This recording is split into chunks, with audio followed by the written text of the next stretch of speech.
Combat is essential for my action RPG, so this week I spent much of my time extending the combat systems for my game. I made some abilities, a few abilities, and some more abilities. I don't think I have the ability to make more abilities. Howdy, and welcome to Game Endeavor, where I post weekly devlogs for my game Zoe and the Cursed Dreamer. Combat is going to play an important role in my game. I want it to be fun and intuitive with depth and strategy, but at the same time I want it to be simple enough that anyone can pick it up and enjoy. Personally, I'm not interested in high-octane, edge-your-seat combat. I'm a very simple gamer at heart, and I want to create a fun combat system that reflects that. But if you were to have just a basic attack and nothing else, then this would quickly get boring, especially as a mage, since you would have no magical abilities. So my game is going to feature an ability system to keep combat nice and juicy. Previously, the abilities were going to use stamina to be performed. So you would have a full bar of stamina when going into a fight, spam a few abilities, and finish the battle without the enemy even knowing you were there. It doesn't sound fun. So instead, I opted to remove the stamina system for an adrenaline system. With the adrenaline system, you start with an empty bar of adrenaline. When you strike an enemy, this goes up. Pretty basic. What this does is force you to get into a battle to earn the ability to use your abilities. With the previous stamina system, I often found myself running away from enemies while I waited for my stamina to regen enough for me to use an ability. This is not an option with the adrenaline system. You need to get in there and get your hands dirty. It keeps the combat flowing and interesting, especially as you start to get lower on health. It becomes risk versus reward. Before I got too deep into making the combat system though, I needed to make sure it would work properly on a controller. I want to get controller support implemented early on because of how combat works in my game. The setup could be interesting. I say this because of the mouse and keyboard. The player is able to aim freely with their movement. They can ignore everything their mother told them and run backwards with the giant metal sword, attacking in the opposite direction that they're running. To do this on a controller means that you need to use the left thumbstick for movement and the right thumbstick for aiming. So far so good. The trouble is, if you're using your thumb for the right stick, then who's pressing X to attack? Unless you're a fancy pants like me that has bindable buttons under your controller, you're not easily going to be able to press the face buttons while aiming, which means you're probably going to need to use the right bumper for attack. As for the abilities themselves, I already had Whirlwind implemented previously. It was even in the first devlog, but it happened so fast that you may not have noticed it. This ability is good for striking all the enemies around you, getting some distance, or just finding random gemstones in the grass. The swipe rotates around the player to look like the player is swinging their sword, but the damage that's applied is actually a constant circle around the player. I think this would feel best rather than rotating the hit area around the player, potentially allowing a sneaky enemy to get in a cheap shot. Abilities weren't the only thing to get added to the mage class. I made a new weapon for them as well. In the previous devlog, I mentioned that the magic was going to be item based, so if you have a fire rod, then using that would grant you the ability to shoot fireballs. Well, I got to thinking about this and I have a few issues with it. First off is that this would mean that if the player ran out of stamina, then they'd have no magical means to attack. This was before the change to the adrenaline system, so the player would use their item, run out of stamina, run around like they were playing a game of tag with the skellies, waiting for their stamina to replenish, wash, rinse, repeat. In other words, not a lot of fun.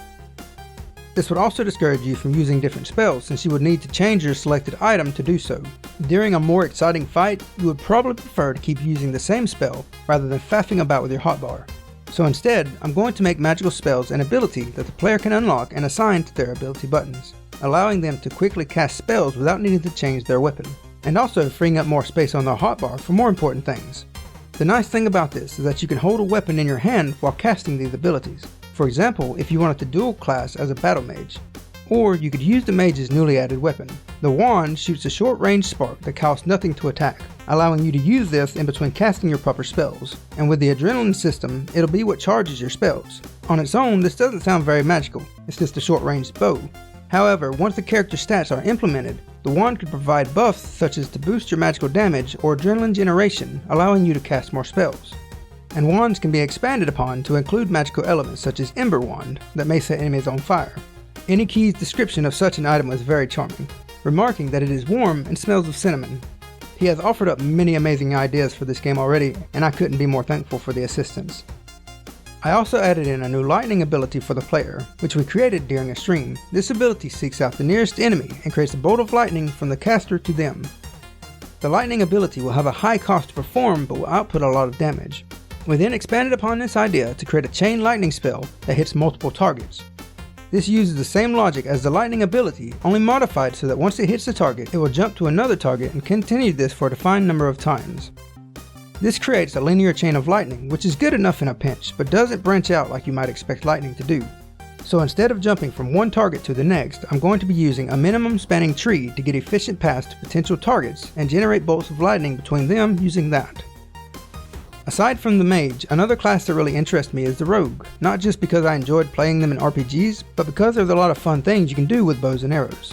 The first ability I wanted to create was a multishot, where the player shoots out a bunch of projectiles in a fan-like pattern. This can be used to shotgun a bunch of enemies, or if you're close enough, then all the arrows can hit a single target and do massive damage. This required a bit of tweaking for my hit detection logic though, because originally enemies had a tiny amount of invulnerability to prevent the player from damaging them multiple times with one attack. This prevented the enemy from taking damage from all of the arrows, despite the arrows hitting the entity and even being destroyed. Side note though, somewhere while I was breaking the hit detection system, an interesting thing arose where the arrows weren't destroying themselves upon hitting an enemy. This led to arrows hitting an enemy, knocking them back, only to catch up and hit the enemy again, and continue this until the enemy was killed, which almost sounds as though it should be an ability in itself. The other two abilities for the bow are piercing shot and pinning shot. Piercing shot simply penetrates through enemies, damaging everything in its path. Currently, this will damage an unlimited number of targets, though I am considering limiting this to say 3 to 5 targets. And pinning shot will stun an enemy for a short period of time. This can be used to control the flow of combat by limiting the number of enemies that you need to handle at one time. Or if you want to pin down an enemy so that you can boop it on the nose. And yes, you can pet the skeleton. I've had a little more trouble with the warrior class than the others. I was never too fond of playing a warrior in other RPGs, so I don't have many ideas for how to implement them. I'm still going to give it my best effort though, because this is my dream game and it deserves the best. Thankfully, I've been getting help from others about ideas for things that I can do. Two of the abilities that I've decided to implement are a dash attack and an AoE knockdown attack. The dash attack is used to close the gap between you and an enemy. The player rushes forth with great speed and strikes the enemy it encounters. This move is inspired by the Blink Strike ability from Dragon's Dogma, which I love using to initiate combat as an assassin. The strike from this ability is more powerful than a standard strike and has increased knockback to help sell the fact that you just ran your sword straight through an enemy. And I added the slam ability to the warrior as well, which causes the player to jump up and slam into the ground at great force. Despite their little frame, this causes the nearby enemies to get knocked down and immobilized for a brief period of time. The player can use this time to better position themselves before the enemy recovers, or just do it again like the giant fun-loving goofball that you are.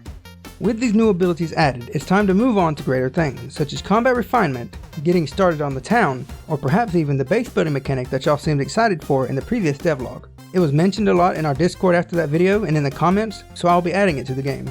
It'll make for some interesting gameplay, especially with some of the ideas that I have for it. Thanks for watching, and if you enjoyed this devlog, then be sure to subscribe and ding-a-ling that bell so that you get notified when I release the next one, and I will see you there.